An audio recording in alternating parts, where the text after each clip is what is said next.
Hi there. The name of my storytelling video is Bumpy Ride, and it's one bumpy ride I'll never forget. Let me put it that way, just to make an understatement. When I was in seventh grade, my aunt would come pick me up every morning, take me to school. My cousin would ride in the front, I'd get thrown in the back. That's normal. I was tall back then. I'm 6'6" now, so hey, let's just throw the tall guy in the back. He can make do with it. He'll be fine. So I would get taken to school. We would get to school, and then each day after school, I would ride the bus home.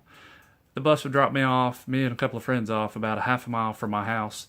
We would, of course, walk the rest of the way because the bus wasn't allowed to go all the way to my house. Some zoning issue or something like that, I believe. So one day we get off. Me and my friends notice this car that's parked there at the drop-off point where I get off half a mile from my house, and I'm like, "Who is this?" So the other guys asked me the same question. And I'm like, "Well, I'll see who it is." The lady rolls down the window that's driving. She says, "I'm here to take you home today." I'm like, "Okay, that's awesome," because I think it was raining that day. So I was like, "Hey, let's I'm all for it. Let's get in."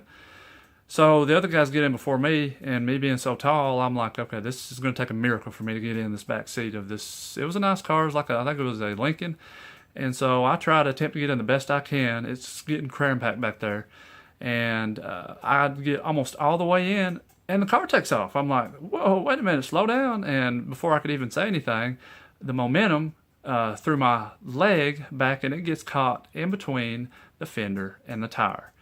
Ba-bump. And I'm like, okay, that hurt. And the driver looks at me, and I look at her. I'm like, okay, I'm going to shut the door, and we're just going to go home because that hurt. And I shut the door. We get home, and my dad comes out the garage. He's like, "Well, just get out and walk on that." I'm like, "That's not happening either. Sorry. I can't put any weight on it." So we end up going to the hospital. The lady's all emotional about it. And I get to the hospital. I'm in pretty good pain. The nurses come get me, take me back. And it ends up being a hairline fracture. And that didn't have to do any surgery or set or anything like that. But when the lady finds out about it, she's really emotional. She already has been emotional from the start of the accident, and offers to pay and everything for any of the medical bills or anything like that. And my dad is like, "No, don't worry about it. It was an accident." He was very forgiving, very empathetic. So the moral of the story that I'm saying is, if you have other passengers, their precious cargo, be very responsible. Make sure all the doors are shut before you take off.